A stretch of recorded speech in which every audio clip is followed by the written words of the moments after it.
High, আমি জয়িতা আর আমার mini ব্লগে তোমাদের সবাইকে অনেক অনেক ওয়েলকাম। আজ যেহেতু আমার অফিস যাওয়ার কোনো তাড়া নেই, তার জন্য আমি ওই 8টা নাগাদ ঘুম থেকে উঠেছিলাম।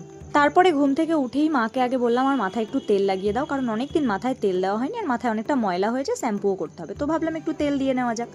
তারপরেই ফ্রেশ হয়ে বসে পড়েছিলাম ঘরের কাজ করতে। ঘরের অনেক কাজ ছিল, সেই কাজগুলোই কমপ্লিট করে নিয়েছিলাম। তারপরে একটু চাও খেয়েছিলাম আর মিনি তো এভাবে আমার জামা ধরে টানাটানি শুরু করে দেয়। তারপরেই আমি স্নান করে নিয়েছিলাম আর শ্যাম্পু করেছিলাম চুলটা। শ্যাম্পু করার পর মাথাটা এতটা হালকা হয়ে গেছিলো কি বলবো।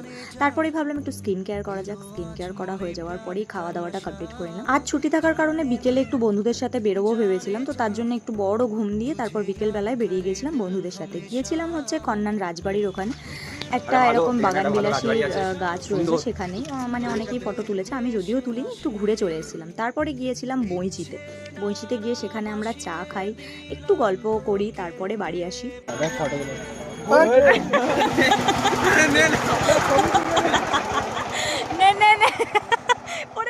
ওর দোকানে এসে দেখি সমুর মা একটু ফুচকা কিনে দিয়ে গেছে, তো সেটাই খেয়ে নিয়েছিলাম। তো আজ এইটুকুই, দেখা হবে নেক্সট ব্লগে, টাটা।